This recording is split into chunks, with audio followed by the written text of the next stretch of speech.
Gertrude McFuzz.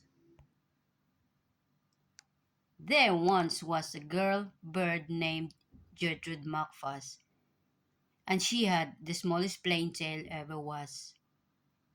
One droppy drop feather, that's all that he had. And oh, that one feather made Gertrude so sad.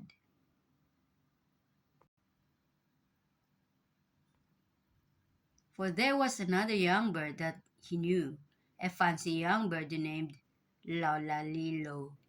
And instead of one feather behind, he had two. Poor Gertrude! Whenever she happened to spy Miss Lola Lilu flying by in the sky, she got very jealous. She frowned and she pouted. Then one day she got awfully mad and she shouted, "This just isn't fair. I have one, she has two.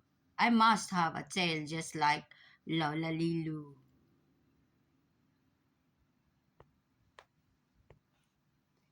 So she flew to her uncle, a doctor named Dick, whose office was high in a tree by the lake, and she cried, "Uncle Doctor! Oh, please, do you know of some kind of a pill that will make my tail grow?" "Tut, tut," said the doctor.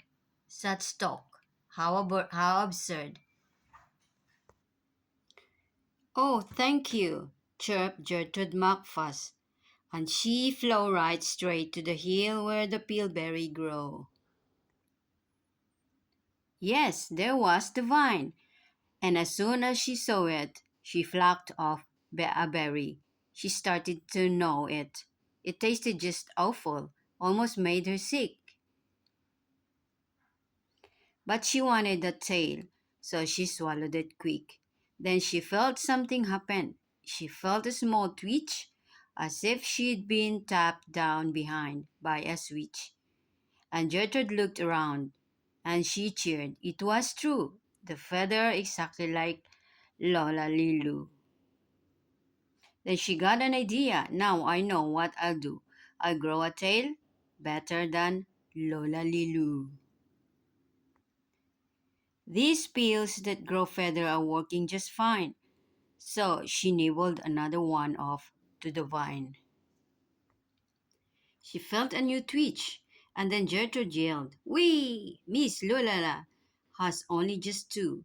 I have three. When Lola Lilu sees this beautiful stuff, she'll fall right down flat on her face. Sure enough, I show her who's pretty. I certainly will, while I'll make my tail even prettier still."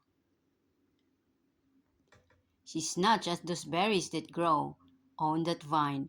She gobbled down four, five, six, seven, eight, nine, and she didn't stop eating young Gertrude Mockfuss till she'd eaten 3 dozen.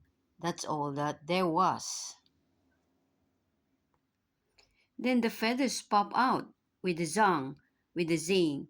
They blossomed like flowers that bloom in the spring, all fit for a queen. What a sight to behold!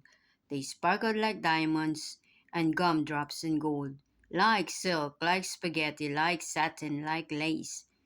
They burst out like rockets all over the place. They waved in the air and they swished in the breeze, and some were as long as the branches of trees. And still they kept growing. They popped and popped until long about sundown when finally they stopped.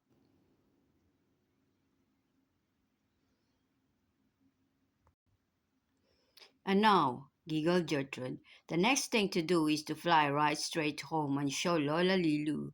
And when Lola sees this, why, her face will get red, and she'll let out a scream, and she'll fall right down dead." Then she spread out her wings to take off from the ground, but with all of those feathers she weighed 90 pounds. She yanked and she pulled and she let out a squawk, but that bird couldn't fly, couldn't run, couldn't walk. And all through the night she was stuck on the hill, and Gertrude Mockfuss might be stuck up there still, if her good Uncle Dick hadn't heard that girl yelp.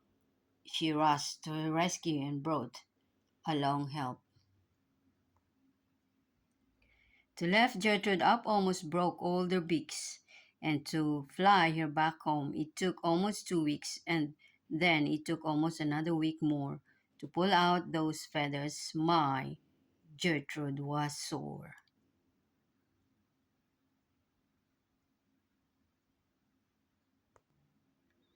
And finally, when all of the pulling was done, Gertrude behind her again had just one. That one little feather she had as a starter. But now that's enough because now she is smarter.